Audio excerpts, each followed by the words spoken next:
او ورپسې دا فیعلولتن هم فعاله هم فعاله فیعلولتن هم فعاله هم فعال نحو کینونتن شهاده هم کمال.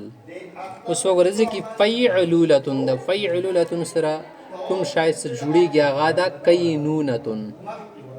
نحو کینونتن کینونه چې شتل شي کان یکون باب نصرا کرومان رسی خو نصرا نړی رسی کیدلی تیل شي. 2 نمبر حاشیه کې او سره لیکلي دي دیو شي کې دل کینونتن کان یکون نه جوړ ده.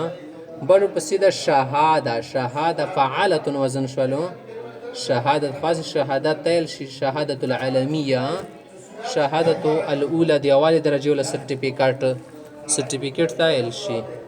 هم کمال معنا ورپسې کامل ټکه څه ده دا مزه د پوره کېدل تل شي. دې سړي کې کمال ورکېدی نه پوره ده کامل یکملو.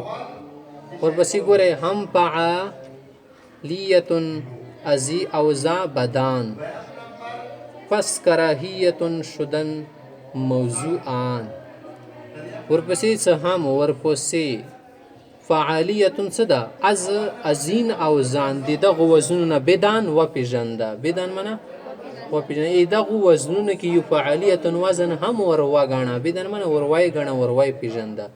پس کراهیتن هغه څه ده کراهیتن وزن د کراهیتن خو بعد ګڼلی تل شي که نه شي نه د کرکه نفرات وشي. شده موزون آن دو هغه سره برابر ده موزون آن معنا سره برابر د موزون د سره وزن کې ده. عین اول درهم مفتوح خوا عین اول درهم مفتوح خوا عین رابع گشت مستثنا ازا عین رابع گشت مستثنا ازا. دیس عین اول دا اول څه کوم عین د درهمه په ټولو کې مفتوح خوان دا ورکی زبر سره یا مفتوح خوان معنا زبر سره نات خوان معنا نات یون کا کنه خوان چې تل شي یعنی تل شي دا عین رابع گشت خد سلوران کوم عین د کنه دا وګرځل مستثنا ازن د دینه جدا سي دا دو په دې خبره کې نه ده شامل دی ولا خبره زون ته ده اس دو هغه سون دی ماش مرسي شو کنه خاص وسی یای مفعلة مفعل فعل فعلوة است محمدة مرجع خنق جبروت است. اوس وګورئ مفعلة دا مسره مصدر کنه دې سره څه کوم شی جوړ خوري هغه د محمدة باب سمعان رسی حمدا یحمدو محمدة محمده معنا حمد کول صحیح شو. بل د مفعل سره سی مرجع دا مصدر ده مرجع کا مرجع وای کنه به اسم ظرف جوړیږي مرجع رجع يرجع رو پس کېدل تل شي. بل د خانق دا مصدر د مری کې چوب څوانه سیاته خانق نه شي صحیح ده مری کې نیول خنقا یخنقو معنا مری کې نیول. بل دا جبروت است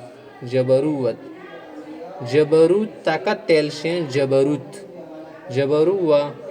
دا چې تل شي تکبر وغیرہ ځون غاډ غنل دي تل شي. هم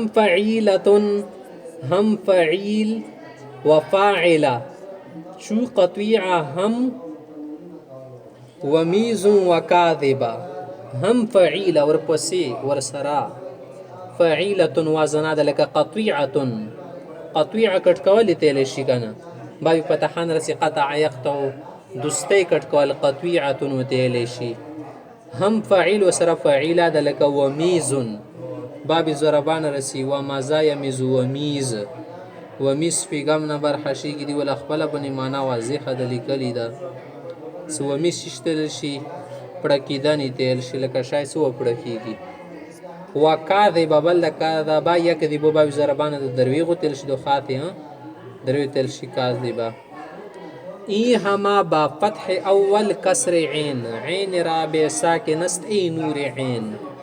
این هما دا ټول څه دي ای هما معنا دا ټول با فتح اول د اول به فتحه یې ټولو ځایونو کې مو زبر ویلو شي به نه که نه چېرته کې داسې پیش پر راغلی ډېر نه ده راغله خو دغو کې عادت چې د فعیلتون فعیل د فاعله څه ده د کې د اول په فتحې سره د یعنې فا کسر عین بل ورکې عین بنې کسره ده فعیله وګوره عین لوندې زیر ده که نه فعیل د کې زیر ده فاعله د کې عین لوندې زیر ده عین رابع ساکن است عین رابع ساکن است ای نور عین منه ای د سترګو رڼایي د اوس طالب علم ته یې د مو د سترګو رڼایي عین رابع ساکن است د څلورم عین څه ده دا څه ده دا ورکې ساکن ده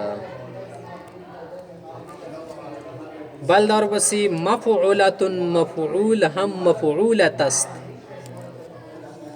مملوکات مکذوب هم مکذوب است مفعولتون دا وزن شول سره مصدر ده دې دپاره رسي مملوکاتون مفعولتون مملوکاتون مملوکاتون یې مملوکاتون دا خو اسم مفعول صیغه ده که نه دا خو مملوکاتون که ته اسم مملکت زبر سره میم وایه مملکت مملکت بدشهی تیل شي مملکت السعودیه العربیه سعودیه ملکه مملکت پاکستان مملکت شلو مملوکه دې څه معنا ده مملوکه مالک کیدلې تیر شي شاید په ملکیت کې څه راشي دې تیر شي بل د مکذوب باب ضربان رسي مفعول وزن شو کنه دا مصدر ده خو مفعول وزنان د سره ورپسې هم مفعوله است ورپسې مفعوله ده نه مکذوبه هم مکذوبه است